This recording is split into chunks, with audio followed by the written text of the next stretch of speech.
Guys, welcome to Brains and the Beat. If you're new here, please like, comment, share, and subscribe.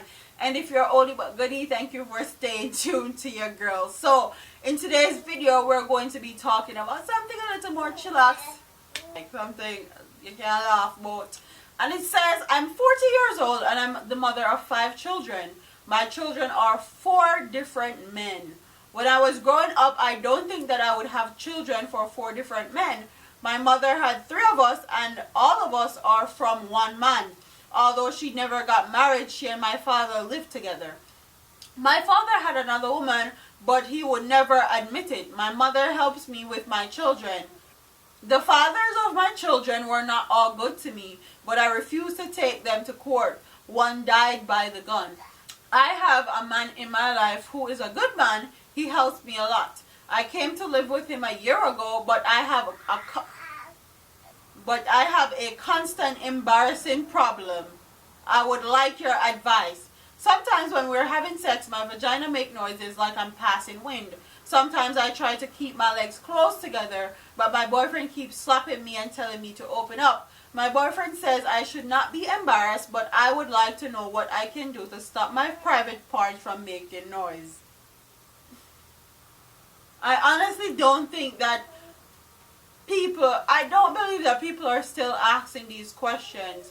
I don't understand why women feel like it's unnatural or something is wrong with them or they're embarrassed as to why their private part is making noise. And the proper way to say it is queefing. You're queefing. That's what the noise is. And all that is air is being forced up into your vagina, and here you have something that's enclosed.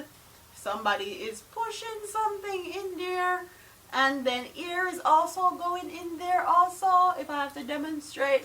So that's why it's making that sound, and when they come out, the air comes out, and when they go in, the air goes in, and that's why it makes that sound. It's nothing to be embarrassed about. It's nothing to feel like you need to close your legs, or if your partner makes you feel embarrassed about it, or they're not comfortable with it, then something is wrong with them. There's nothing wrong with you. Ladies, understand that. Okay? Nothing wrong with you. Okay? If your partner is making you feel embarrassed about it, natural. Okay? It's natural. So anyway, give her your advice and tell her what you think about. Do you think it's embarrassing? Have it ever happened to you? Do you think that it's okay? Do you like the sound? Do you not like the sound? Comment all your thoughts and opinions in the comment section, and I'll see you in the next video. All them a preach and preach, step over they go beat and teach. Them a jive by and all know them can't reach. Go and back up for your grandmother preach. Them a pussy on the street and me see it. Go over they go beat and teach. Beat and teach. So beat and teach. So beat and teach.